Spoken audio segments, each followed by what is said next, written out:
And according to my wife, you have Sheldon from The Big Bang Theory preaching your service today.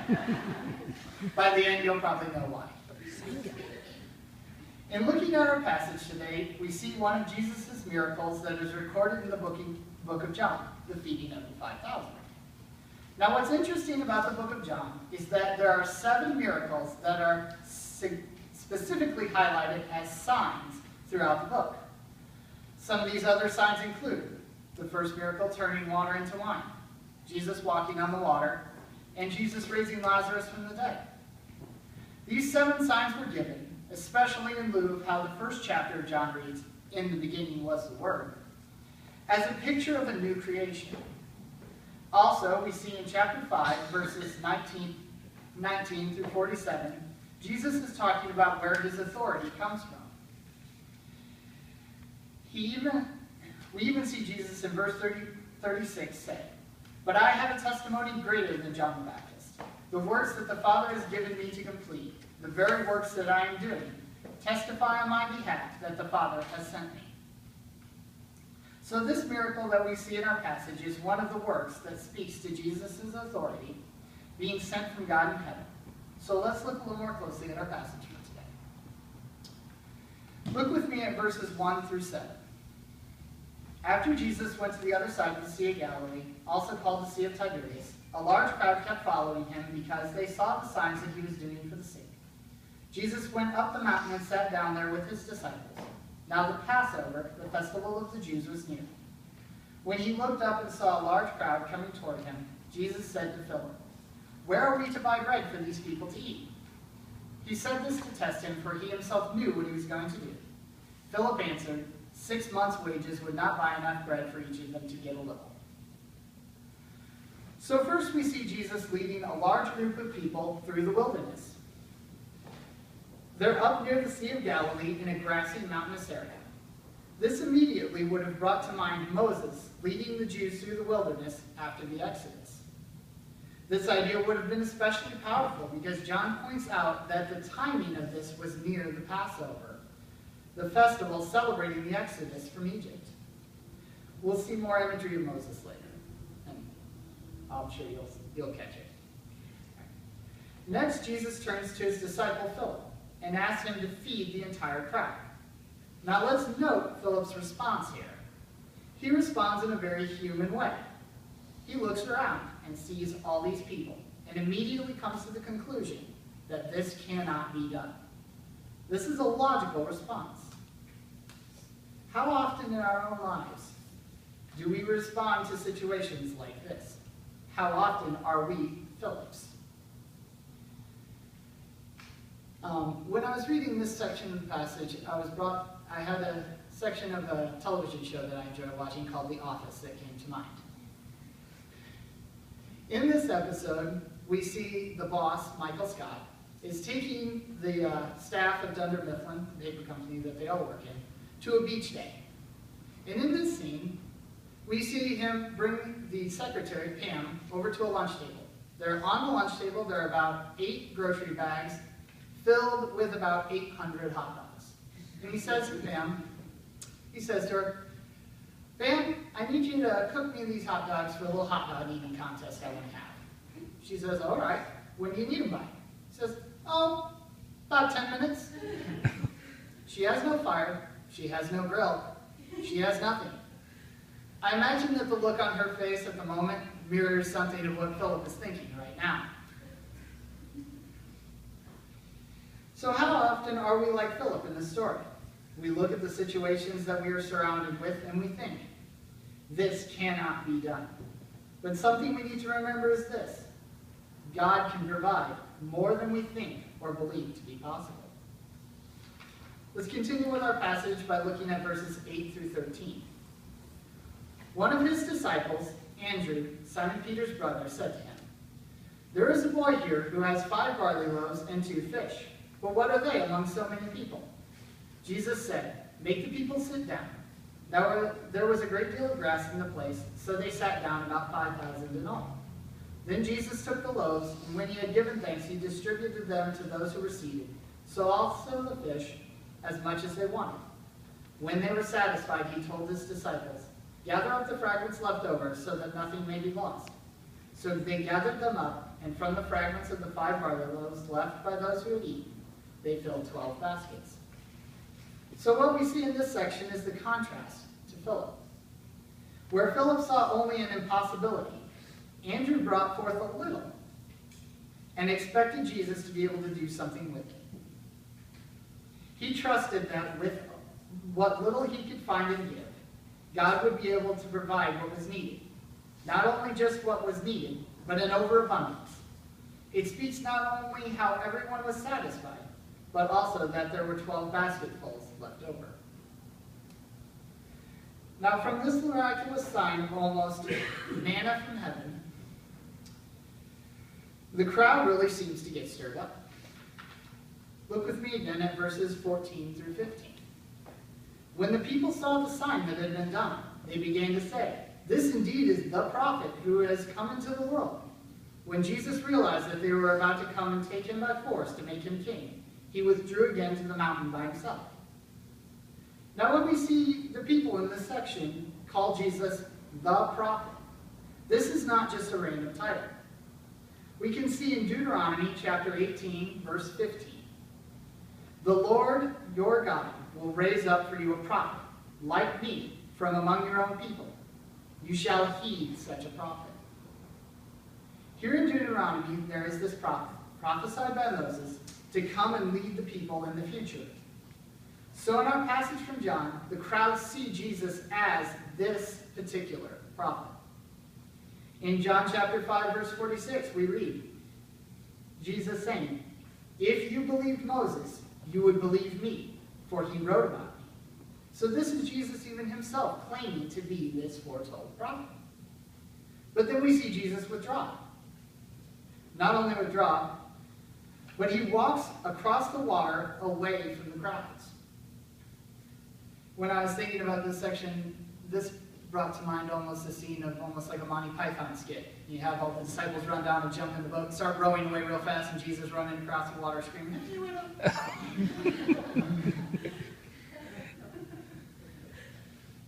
Anyway, so the crowds are seeing these signs, and they are interpreting them that Jesus is the prophet. And they're right, aren't they? This is something that Jesus has been leading them directly to, through his words and actions. So what's missing? What we have to understand is that the Jews at this time were under the boot of the Roman Empire. So they had what I call a Messiah-shaped box. In their Messiah-shaped box, what they expected the Messiah to be was someone who is going to roll in, kick the Roman Empire to the curb, and usher in an era of earthly peace. They expected this person to be an earthly king and to solve their earthly problems. But this did not encompass what Jesus actually came to do. Jesus' mission was wider and greater than what they could have possibly imagined. So how often are we like the crowds? We see the aspects of God that we want to see, but we ignore or simply don't see other parts of what his mission might truly be and where he is truly headed. We miss his bigger plans in the world. I know that in my younger life, I had my God-shaped box. I knew how God fit into it. I thought I had all the answers. And then I grew up and I had new experiences and met new people. And those shattered the walls of my God-shaped box. To put the story short, I was going out with this girl, and I thought I loved her. And then, like it inevitably happens, we broke up. And this put me into a bit of a tailspin for a long time. Until one day I realized something. That even though the people around me and the ones that I loved might fail me, God would never fail me. I realized that God was way bigger and more powerful than I ever imagined.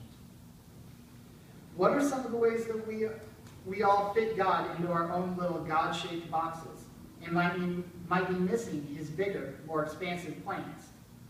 In what ways do our God-shaped boxes hinder us? And wouldn't it help to see a miracle like this?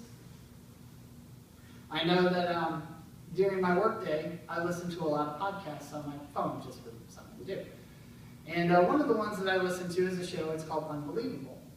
And in this show, it's a debate radio show, and quite often they have Christians and non-Christians come on to debate topics. And something that is a very overarching theme that I've noticed is every now and again they will ask an atheist that's on the show, okay, what would it take for you to believe? And quite often the answer is, if I could see a miracle, then I would believe. I remember one story very clearly. It was a noted physicist and atheist, Dr. Lawrence Krauss, was on, and he was being asked, what would it take for you to believe? And his answer was very simply, if I could look out my window tonight at the night sky and read, I am here, written in the stars, then I would have to rethink my position. In my line of work as a chemist, I have learned about some things that I would say are miraculous. They are things that happen every day. We just don't think about them that way because they happen every day. Let me start by showing you a picture of an atom. Steve, you got that? I guess the picture that's up there will work. There's a guy shaped on it. There's the atom. Okay. So, we are all made of atoms. Take your skin, for example. Your skin is made up of cells. Cells are made up of molecules. And molecules are made of atoms. To get an idea of how small an atom is, the Earth is to an orange as an orange is to an atom. So atoms are really, really small. As we can see, in the center of the atom we have the protons and the neutrons, and going around that are the electrons. The electrons orbit the atom several billion times a second. Important fact, it has been recently discovered that electrons do not take a single route around the atom at the same time. Electrons are capable of being in two places at the same time and will travel all paths around the atom at the same time. They will only pick one path around the atom if they're observed. The next picture I have is something called a neutron star. A neutron star. A neutron star weighs about 1.5 times that of our sun and would fit in the city of Chicago with room to spare. In point of fact, if you could get a teaspoon of material, just a teaspoon of material from a neutron star, it would weigh several billion tons. A neutron star is so densely packed, it is so heavy, that as we saw in that last picture with the electrons circling, the mass and the weight is so great that it is pulling the electrons into the protons in the nucleus. It is forcing it to cancel their charge and become neutrons. Everything in the universe, most everything in the universe we know of, is made of protons, neutrons, and electrons. But a neutron star is only neutrons. My last example is of nothing. Literally, nothing at all. It has been, I have a picture here of some equations by Einstein. If you don't understand them, that's okay, I don't either. But what this equation tells us is something really interesting. If I were to take this space right here, just take this little area of space, and remove everything from it, it would still weigh something. Nothing weighs something. So why do I tell you about all this? All of these atoms and stars and nothing. I see the fingerprints of God here. God spoke, and it was so. The miraculous is all around us. We are made of atoms. Just stop and think about that for a second. You are made of these tiny little buzzing things, the same things that make up the stars of the universe.